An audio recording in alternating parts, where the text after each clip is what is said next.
ಹೊಸ ವರ್ಷದ ಸಂಭ್ರಮ ಮುಗ್ದಿದೆ. ನ್ಯೂ ಇಯರ್ ದಿನ ಗುಂಪು ಗುಂಪಾಗಿ ಸೇರಿದ್ದ ಜನ ಅದ್ಧೂರಿಯಾಗಿ ವೆಲ್ಕಮ್ ಮಾಡಿಕೊಂಡಿದ್ದಾರೆ.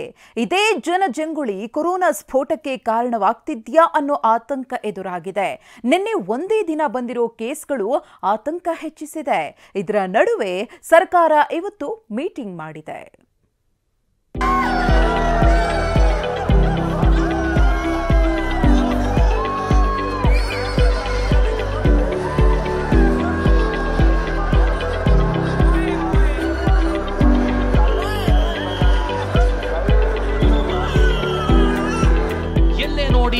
ಎಲ್ಲೇ ಹೋಗಿ ಎಲ್ಲಾ ಕಡೆನೂ ಗಿಜಿಗಿಜಿ ಅನ್ನೋ ಜನಸ್ತೋಮ. ಒಂದಿಂಚು ಜಾಗ ಇಲ್ಲದಂತೆ ರಸ್ತೆಗಳು ತುಂಬಿ ಹೋಗಿದ್ವು. ಕಾಲಿಡೋಕ್ಕೂ ಸ್ಥಳ ಇಲ್ಲದಂತೆ ಪಬ್ ರೆಸ್ಟೋರೆಂಟ್ಗಳು ಹೌಸ್ಫುಲ್ ಆಗಿದ್ವು. 2 ದಿನದ ಹಿಂದೆ ಬೆಂಗಳೂರಿನಲ್ಲಿ ಕಂಡ ಚಿತ್ರಣ ಇದು.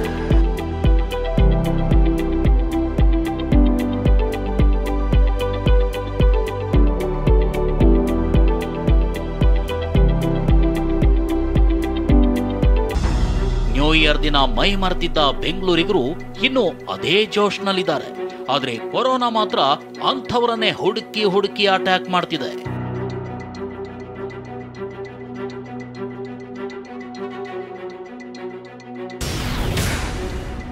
ರಾಜ್ಯದಲ್ಲಿ ಹೆಚ್ಚಾಯಿತು ಕೊರೋನಾ ಅಬ್ಬರ.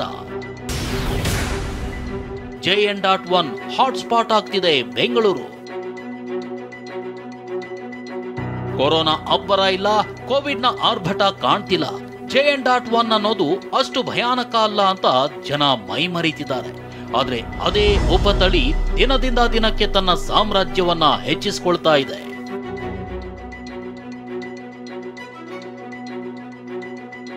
ರಾಜ್ಯದಲ್ಲಿ JN.1 ಸೋಂಕಿತರ ಸಂಖ್ಯೆ 199ಕ್ಕೇರಿದೆ.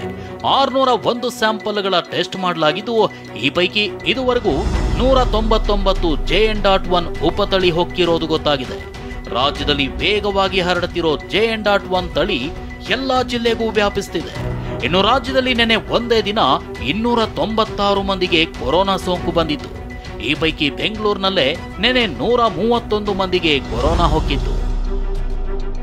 ಸೋಂಕಿನ ವೇಗ ಹೆಚ್ಚಾಗ್ತಿದ್ದಂತೆ ಮತ್ತಷ್ಟು ಅಲರ್ಟ್. ಟ್ರೀಟ್ಮೆಂಟ್, ಬೆಡ್, ಆಕ್ಸಿಜನ್ ಬಗ್ಗೆ ಸಭೆ.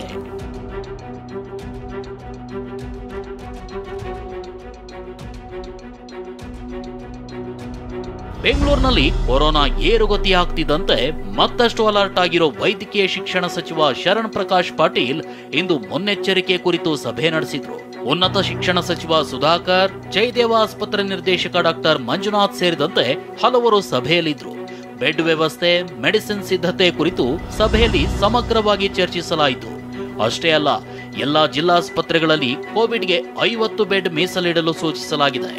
ಈಗ ನಮ್ಮ ಹತ್ರ 30,000 ವ್ಯಾಕ್ಸಿನ್ಸ್ ಈಗಾಗಲೇ ಇದೆ.